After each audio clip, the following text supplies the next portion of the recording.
युरियाची टंचाई ह्या अतिशय नाजूक मुद्द्याला आपण आज हात घालतो आहे। आणि हे DMBP ने त्या एका बॅगला जरी कोट केला आपण 45 किलोच्या तरी त्याची इफिशियन्सी 90% आहे। म्हणजे तो एकाच बॅगेमधून तुम्हाला तेवढं नत्र मिळू शकतं। त्यामुळे ज्यावेळेस आपण युरियाला हा प्रोडक्ट सोडू त्यावेळेस युरियाचं रूपांतर आपण N21 मध्ये करू शकतो। स्लो रिलीज नायट्रोजन म्हणजे काय प्रकार असतो, N21 म्हणजे काय प्रकार असतो हे एकदा आमच्या शेतकऱ्यांपर्यंत येऊ द्या। शेतकरी बंधूंनो नमस्ते। सध्या मागील 15 दिवसापासून युरियाची टंचाई ह्या अतिशय नाजूक मुद्द्याला आपण आज हात घालतो आहे।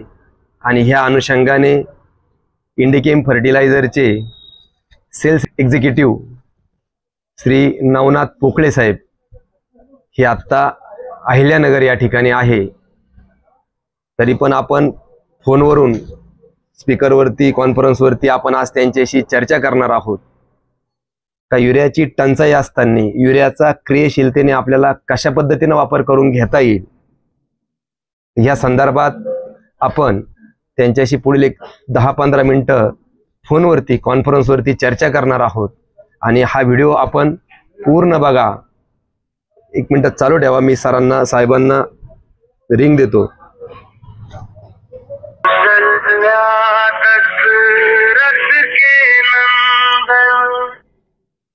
साहेब नमस्ते।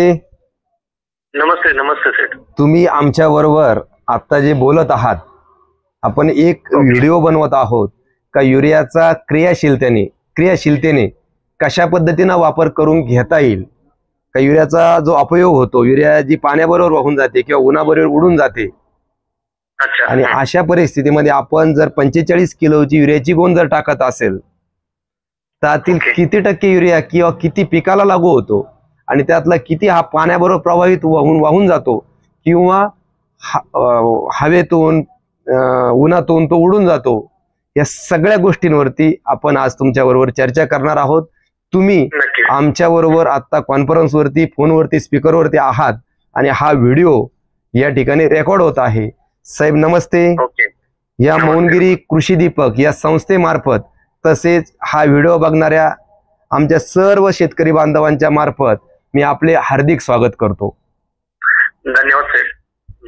तर आजचा जो व्हिडिओ आहे, आपला जो आजचा चर्चेचा जो विषय आहे साहेब, एक मार्गदर्शन आम्हाला असं पाहिजे होतं का आमच्याकडं 2-2 गोण्या एका पाण्याला युरिया टाकण्याची जी पद्धत आहे आणि यातून युरियाचा होणारा अपयोग किंवा वाया जाणारा युरिया, तसेच आज बाजारात युरियाची असणारी टंचाई, यातून आपल्याला कसा मार्ग काढता येईल या संदर्भात मी आज आपल्याशी जोडलो गेलेलो आहोत। तर आपण ज्या कंपनीत काम करतात त्यांचं म्हणजे इंडिफर्ट ही जी कंपनी आहे हिचं नायट्रो DH म्हणून जे प्रोडक्ट आहे ह्या प्रोडक्टचा वापर कसा करायचा आणि ह्या प्रोडक्टचा वापर पिकाच्या वाढीसाठी कशा पद्धतीने फायदेशीर आहे आणि युरियाची बचत कशा पद्धतीने करता येईल या संदर्भातला आपला आजचा व्हिडिओ आहे। युरियाचा जेवढा जास्तीत जास्त वापर होईल तेवढा जमिनीचा खराब होत चाललेला पोत असेल, तसेच पाण्याची वाढत चाललेली क्षारता असेल, या सगळ्या गोष्टी आहे। तसेच युरियाच्या गोणीला शासनाकडून मिळणारी जी सबसिडी आहे, जी अनुदान आहे, म्हणजे युरियाचा अपयोग किंवा युरियाचा अतिवापर हा देशाच्या तिजोरीवरती पडणारा जो भार आहे याला सुद्धा आपल्या दोघांकडून थोडासा खारीचा का होईना वाटा का जेणेकरून युरियाचा वापर कसा कमी करता येईल त्याला थोडासा हातभार लागेल, हा आपल्या आजच्या चर्चेचा विषय आहे। तर साहेब नायट्रो DH हे जे प्रोडक्ट आहे याची सखोल आणि सविस्तर माहिती आपण आपल्या शेतकऱ्यांना द्यावी। नक्कीच सर। आता प्रामुख्याने मी नायट्रो प्रोडक्ट सांगण्याच्या आधी मी तुम्हाला एका नत्र या न्यूट्रिएंट वरती लक्ष केंद्रित इच्छितो आहोत सर्व शेतकऱ्यांचं। आता प्रामुख्याने युरिया आपण सारखं बोलताना बोललेत का युरियाचा वापर, युरियाचा आता युरिया हा आपण एक नत्र म्हणून सोर्स हा पिकासाठी वापरला जातो किंवा टाकला जातो। तर आता नत्र हे एक असं अन्नद्रव्य आहे की ते मोबाईल आहे म्हणजे पळणारं अन्नद्रव्य आपल्या साध्या भाषेत सांगायचं ठरलं तर ते जे नत्र किंवा नायट्रोजन आपण ज्याला म्हणतो ते नत्र जे आहे ते तुमच्या जमिनीमध्ये तुम्ही एकदा नत्रयुक्त कुठलंही खत युरिया असेल 10-20 असेल किंवा DAP असेल ज्याच्यात नत्र आहे ते नत्र जेव्हा तुम्ही तुमच्या पिकाला टाकतात किंवा देतात तर ते त्या मातीत पण पळणारं अन्नद्रव्य किंवा ते मोबाईल होतं एका जागेवरून दुसऱ्या ठिकाणी पळत असतं. दुसऱ्या प्रमाणे होलाटायझेशन आपण होलाटायझेशन म्हणजे आता उन्हामध्ये जेव्हा खूप ऊन असतं तेव्हा त्याचं होलाटाईल प्रोसेस होऊन ते उडतं पण मग म्हणजे ते हवेत पण पळतं जमिनीत पण पळतं आणि आपण ज्या झाडाला जे नत्र देतो तर त्या झाडामध्ये सुद्धा ते पळतं म्हणजे एका ठिकाणून दुसरं म्हणजे ते थांबत नाहीत आणि म्हणून त्याला स्थिर करण्याची गरज आहे. आता हे आपण ज्यावेळेस युरियाचं जर उदाहरण समोर घेतलं तर आपण ज्यावेळेस 100 किलो युरिया जर एखाद्या आपण आपल्या एका एकराला एका बिघेला समजा एका एकराला टाकला तर तो टाकलेला 100 किलो जो युरिया आहे तो फक्त 30 ते 40% अवेलेबिलिटी म्हणजे 30 ते 40 किलो फक्त अवेलेबल होतो. मग आता हा याच्यामध्ये अवेलेबिलिटी जर आपण एक साईडला बघितली तर 30 ते 40% आहे पण या उलट तो 60 ते 70% युरिया मग जातो कुठं ते नत्र जातं कुठं तर ते तुम्ही ज्यावेळेस पाणी देतात पाऊस पडतो किंवा आपण इरिगेशन थ्रू त्याला पाणी देतो तर त्या पाण्यामध्ये जमिनीमध्ये ते लीच आउट होऊन जातं म्हणजे वाहून जातं. त्याचप्रमाणे ज्यावेळेस ऊन पडतात किंवा ते ज्याचा सूर्यप्रकाशाशी संबंध येतो तेव्हा ते ओलाटायझेशन होऊन ते उडून जातं म्हणजे त्याच्या थोडक्यात नायट्रिफिकेशन प्रोसेस होऊन ते संपून जातं. आता जर 70% जर एखादं 60 ते 70% ज्याचे लॉसेस असतील तर आपण नक्कीच तुम्हाला त्याचा डोस पण वाढवा द्यायला लागतो. आता तुम्ही एक शब्द बोलले की युरियाचं शॉर्टेज वगैरे होतं. युरियाचं शॉर्टेज पडण्याची कारण काय तर युरिया आपल्याला एक बॅग तिथं जिथं उपयोग आहे एक बॅग पाहिजे तिथं आपल्याला 3-3 बॅग टाकायला लागतंय. हॅलो हा साहेब तर आपण एकरी 2-2 गोण्या किंवा 100 किलो युरिया आपल्याकडे एकरी टाकल्या जाते इथपर्यंत आपली चर्चा आली होती. तर एकरी आपण एवढ्या म्हणजे जर एखाद्या पिकाला जर 40 किलो नत्राची गरज आहे तर तिथं आपण त्याला 100 किलो द्यायला लागतंय म्हणून त्याच्यातून तुमची 40 किलोची पूर्तता होते. मग याच्यामुळे तुम्ही काय करताय का डोस तुमचे वाढले जात आहेत एक बॅग जिथं टाकायची तिथं 2-2, 3-3 बॅगा टाकायला लागतायत आणि म्हणून त्या 3-3 बॅग टाकल्यानंतर फक्त पूर्तता किती होते तर 30 ते 40 किलोची होते. तर यामध्ये आपल्याला फक्त या TMPP जो नायट्रो जो प्रोडक्ट आहे तो इंडिकेम फर्टिलायझर या कंपनीने भारतीय बाजारपेठेमध्ये शेतकऱ्यांसाठी उपलब्ध करून दिला आहे. तो कुठलंही जे नत्रयुक्त जे खत आहे आपलं त्याला जर कोट केलं म्हणजे थोडक्यात युरियाला कोट केलं किंवा 10-20 असेल किंवा ज्याच्यात नत्र आहे कुठलाही तुम्ही DAP घेऊ शकता तर या नत्रयुक्त खतांना स्टेबल करतं नायट्रिफिकेशन प्रोसेस इनिबिट करतं आणि त्याची कार्यक्षमता ही 30 ते 40% वरनं 80 ते 90% पर्यंत घेऊन जातं. परिणामी आपल्याला आपले डोसेस कमी होतात. जिथं 100 किलो युरिया देता होतो आपण पहिल्यांदा तर त्याच्यातला 30 ते 40 किलो युरिया अवेलेबल होत होता तर हे DMPP ने त्या एका बॅगला जरी कोट केला आपण 45 किलोच्या तरी त्याची इफिशियन्सी 90% आहे म्हणजे तो एकाच बॅगेमधनं तुम्हाला तेवढं नत्र मिळू शकतं. त्यामुळे तुम्ही एक्स्ट्रा जो खर्च आहे तो पण टाळू शकता.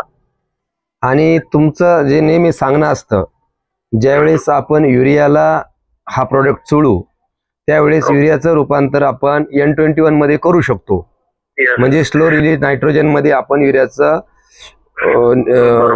युरियाचं रूपांतर आपण हे N21 मध्ये म्हणजे स्लो रिलीज नायट्रोजन मध्ये त्याला आणू शकतो.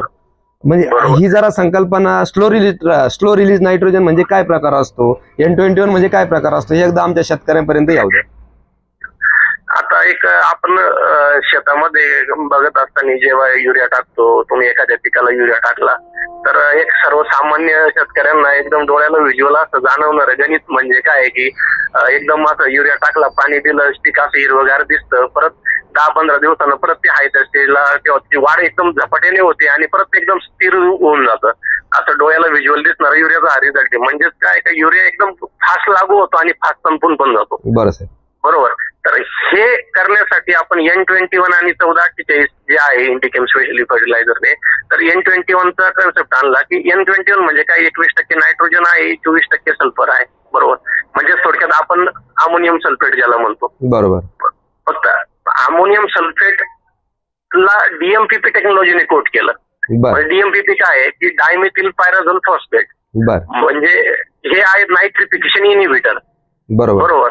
आता मी एका साईडला तुम्हाला सांगत होतो की युरिया आपण टाकला तर एकदम लगेच लागू होतो, लगेच संपून जातोय. तर आता नत्र एकदम लगेच लागू होणार आणि लगेच संपणार पळणार, मी तुम्हाला सुरुवातीला सांगितलं जे अन्नद्रव्य आहे, पण त्याला स्टेबल करण्यासाठी डीएमपीपी ने कोट केलं कशाला, अमोनियम सल्फेटला. बरोबर बरोबर, म्हणजे त्याच्यातल्या नत्राला कोट केलं. बरोबर. म्हणजे काय का जिथं युरिया तुमचा 4 ते 5 दिवसात संपणार आहे, 8 दिवसात प्रामुख्याने संपणार आहे, तो तुमचा 20-20, 25-25 महिना काम करायला लागला. 45 दिवसापर्यंत काम केलेले आपण फील्डवरती या प्रॉडक्टला बघितलेलं आहे. येस, बरोबर बरोबर. मग आता जर N21 मध्ये आपण ही टेक्नॉलॉजी आता इनबिल्ट आलेली आहे, याच्यासाठी आपल्याला त्याला प्रोडक्ट एखादा कोट करण्याची गरज नाही किंवा नायट्रो सारखं प्रोडक्ट कोट करण्याची गरज नाही. पण आता तुम्ही म्हणाल तर साहेब N21 मध्ये पण ती टेक्नॉलॉजी होती, मग आता युरियाचं मग N21 मध्ये होती, तर मग याचं सेपरेट का असं आलं शेतकऱ्यांसाठी. बरोबर. आता आपण तुम्हाला मी एक प्रश्न विचारतो, आपण अमोनियम सल्फेटची गोणी किती रुपयाला विकतो? 1000 रुपयाला गोणी साहेब. 1000 रुपयाला 50 किलो अमोनियम सल्फेट आहे. आता एक अमोनियम सल्फेट जर आपण एका बाजूला अमोनियम सल्फेट जर घेतलं तर त्याची 50 किलोची किंमत 1000 रुपये. बरोबर बरोबर. फक्त एकच सेकंद थांबवतो का अमोनियम सल्फेटला जर आपण नायट्रो डीएच हे उत्पादन जर चोळलं तर अमोनियम सल्फेटचं रूपांतर आपण N21 मध्ये करू शकतो. हा बोलण्यात तुमचा हेतू माझ्या लक्षात आला. परंतु इथं आम्हाला शेतकरी बांधवांना किंवा विक्रेत्यांना एक गोष्ट एक आवर्जून या ठिकाणी खात्रीपूर्वक मी सांगतो की या ठिकाणी अमोनियम सल्फेट आपल्याला हे त्या गुणवत्तेचं वापरायचं आहे. उदाहरणार्थ सरदारचं जे अमोनियम सल्फेट आहे किंवा महादनचं जे अमोनियम सल्फेट आहे आणि अजून एक फॅक्टचं येतं, फॅक्टचं जे अमोनियम सल्फेट आहे, हे तीनही अमोनियम सल्फेट हे त्या गुणवत्तेचे आहे. बाजारात बऱ्याच कंपन्यांचे 700, 800, 900 रुपयाला अमोनियम सल्फेट मिळतात. त्या अमोनियम सल्फेटची तुलना आणि सरदार असेल, महादन असेल किंवा फॅक्ट असेल, ह्या कंपन्यांची तुलना त्या अमोनियम सल्फेटशी होणार नाही. आता हे मी जर सांगत असेल तर तुम्ही त्या 700-800 रुपयाच्या गोण्या घ्या आणि एक ही गोणी न्या, गोण्या फोडा, तुम्हाला तो फरक प्रकर्षाने जाणवेल. सर तुम्ही पुढचं सुरू करा. बरोबर. आता हे जर तितक्या चांगल्या गुणवत्तेचं जर अमोनियम सल्फेट असेल तर नक्कीच त्याची इफिशियन्सी नक्कीच अजून जास्त कार्यक्षम राहणार आहे. ते आता ते N21 आपल्याला शेतकऱ्यांना घ्यायला लागतं. 25 किलोची प्राइस त्याची आज बाजारात 4000 रुपये येते. बरोबर आहे सर. बरोबर. मग आता तुम्ही हे नायट्रोची किंमत असेल समजा 250 रुपयापर्यंत, आपण एका 100 मिलीची बॉटलची किंमत पकडू आपण 250 रुपये, आणि तुम्ही 1000 रुपयाची अमोनियम सल्फेटची बॅग घेताय. बरोबर. आता अमोनियम सल्फेटला त्या एका 250 रुपये 1000 रुपये अमोनियम सल्फेटचा खर्च आणि 250 रुपये त्या नायट्रोच्या बॉटलचा खर्च, म्हणजे 1250 रुपयामध्ये तुम्हाला 50 किलो N21 तयार होतं. म्हणजे एका 50 किलोच्या गोणीसाठी आपल्याला एक बाटली या ठिकाणी वापरायची आहे. बरोबर. त्याचा डोसा आहे 50 किलो साठी 100 मिलीचा. बरोबर सर. बरोबर. तर मग फक्त आता N21 यामध्ये इनबिल्ट टेक्नॉलॉजी असल्यामुळं आपण याची प्राइस भारतीय बाजारपेठेमध्ये 4 ते 5 हजारापर्यंत, काही कंपनीची 6 हजारापर्यंत पण आहे, पण ती 25 किलोची प्राइस आहे सर. बरोबर. पण हे एकदम कमी पैशामध्ये तुमचं अमोनियम सल्फेट तुम्हाला N21 मध्ये कन्वर्ट होतंय फक्त 1250 रुपयामध्ये. म्हणजे आजच्या चर्चेअंती आपल्या दोन गोष्टी होतात की युरियाचा वापर मर्यादित कसा करता येईल आणि अधिक क्रियाशीलतेने कसा करता येईल, ह्या विषयावर पण आपली चर्चा आज मार्गी लागली. तदनंतर स्वस्तात घरच्या घरी N21 बनवा हा सुद्धा हेतू यातून साध्य झाला. बरोबर. हो सर. आणि दुसरी एक अजून एक प्रामुख्याने गोष्ट की आपल्या डोसेस कमी झालेत. बरोबर. कारण की तुम्हाला जिथं तुम्हाला 3 बॅग युरिया वापरायचा होता, तिथं 4 बॅग तुमचा युरिया वापरायचा होता. बरोबर. तिथं तुम्ही एका बॅगेला फक्त नायट्रोची कोट जर केलं तर तुमचं त्याची इफिशियन्सी तुमचे 4 बॅग जेवढं काम करेल तेवढं एकच बॅग करेल, म्हणजे तुमच्या उत्पादन खर्चात कमी होईल आणि तुमच्या कार्यक्षमतेत वाढ होईल. चालेल सर. आणि माझा एक शेवटचा प्रश्न असा होता, हे उत्पादन आपण कुठल्या कुठल्या खताला चोळून वापरू शकतो? आता जर नत्र ज्याच्यामध्ये आहे, तुम्ही दाणेदार मध्ये जाल, म्हणजे ज्याला आपण ब्रॉडकास्ट करतो शेतामध्ये, तर त्यामध्ये तुम्ही युरिया आहे, अमोनियम सल्फेट आहे, 10-26-26 आहे, 14-35-14 आहे, 20-0-13 आहे, म्हणजे ज्याच्यामध्ये नत्र आहे. ज्या खतातून नायट्रोजन हे प्राथमिक अन्नद्रव्य पुरवल्या जातं त्या कुठल्याही खताबरोबर आपण याचा वापर करू शकतो. म्हणजे युरियाला सुद्धा याचे कोटिंग करू शकतो, अमोनियम सल्फेटलाही करू शकतो. तसेच नायट्रोजन, फॉस्फरस, पोटॅश युक्त जी खतं आहे किंवा नायट्रोजन आणि फॉस्फरस युक्त जी खतं आहे त्या खताला सुद्धा याचा आपण या औषधाचा चोळून वापर करू शकतो. या पलीकडे सुद्धा जाऊन जे तुम्ही आपले ड्रिपचे खत आहेत, जे वॉटर सोल्युबल्स आहेत, ज्याच्यामध्ये नत्र आहे, थोडक्यात कॅल्शियम नायट्रेट आहे, बाराइट आहे, त्यालाही चोळून आपण ते ड्रिपद्वारे देऊ शकतो किंवा पाण्यात टाकून आपण सोल्युशन करू शकतो. किंवा हे जे संयुक्त खतं आहे आपले 10-26-26, 12-32, 20-20, 24-24-0 असेल, 28-28 असेल, 19-19 असेल, यालाही चोळून आपण ते शेतात फुकू शकतो. ह्या दोन्ही पद्धतीने आपण याचा वापर करू शकतो. आणि निश्चितच साहेब आपण हे उत्पादन मागील 2 वर्षापासून विकत आहे. ज्या ठिकाणी आता तुम्ही मध्ये विषय का शेतकरी एका एकराला 2-2 गोण्या युरिया एका पाण्याला टाकतात आणि परिणामी कमी कालावधीमध्ये ते पीक फार झपाट्याने वाढ करतं आणि नंतर जसा युरियाचा प्रभाव त्या पिकातील कमी होईल तसं ते पीक एकाएकी थांबतं किंवा पिवळं पडतं आणि वातावरणात जर काही बदल झाला तर ते पीक एखाद्या रोगाला बळी पडतं आणि अतिरेक वाढ झालेली सुद्धा पिकं आपल्याला पाहावयास मिळत आहे. निश्चितच ह्या चर्चेत मी आपणास एक खात्रीलायक असं सांगू शकतो की हे उत्पादन वापरलेले आमचे काही गावाचे शेतकरी आहे साहेब, त्यांनी अक्षरशः एकही बॅग गव्हाला युरियाची टाकलेली नाही. परंतु जो 24-24 जी मात्रा आपण त्या पिकाला दिली, गव्हाला दिली, त्या 24-24ला हे नायट्रो DS कोटिंग करून वापरलेले बरेचसे शेतकरी आहे आपले. आणि अक्षरशः त्यांची काही पिकं, काही गहू आत्ता हे फुलऱ्यात म्हणजे उंबीत आहे, मर्यादित वाढ आहे. त्याच्यामुळे गहू पडणे, लोळणे ही समस्या आपल्याला त्या ठिकाणी पाहावयास मिळत नाही. आणि शेजारी निव्वळ युरिया वापरून किंवा इतर संयुक्त खताबरोबर युरिया टाकून जी पिकं आहे त्या पिकाच्या वाढीमध्ये, याच्या वाढीमध्ये, तसेच त्या पिकाच्या कॅनोपीमध्ये, पानाच्या रुंदीमध्ये, हिरवेपणामध्ये, तसेच गव्हाची जी काडी आहे, काड जो आहे याच्या जाडीमध्ये, उंबीच्या लांबीमध्ये फार मोठ्या प्रमाणात फरक आपल्याला या ठिकाणी पाहावयास मिळालेला आहे. तसेच याचा वापर आपण मागच्या वर्षी ऊस या पिकाला सुद्धा मोठ्या प्रमाणात केलेला आहे. तर अशा हिशोबाने तर मी सुद्धा आमच्या संस्थेच्या मार्फत शेतकऱ्यांना आव्हान करतो की आपण ह्या उत्पादनाचा जरूर वापर करावा. शेवट जाता जाता आपण काय संदेश देऊ इच्छिता साहेब? जे आपले हे प्रोडक्ट वापरून तुम्ही जास्तीत जास्त तुमच्या नायट्रोजनची एफिशियन्सी वाढवू शकता आणि कमी डोसेस मध्ये तुमचं पीक चांगलं आणू शकता.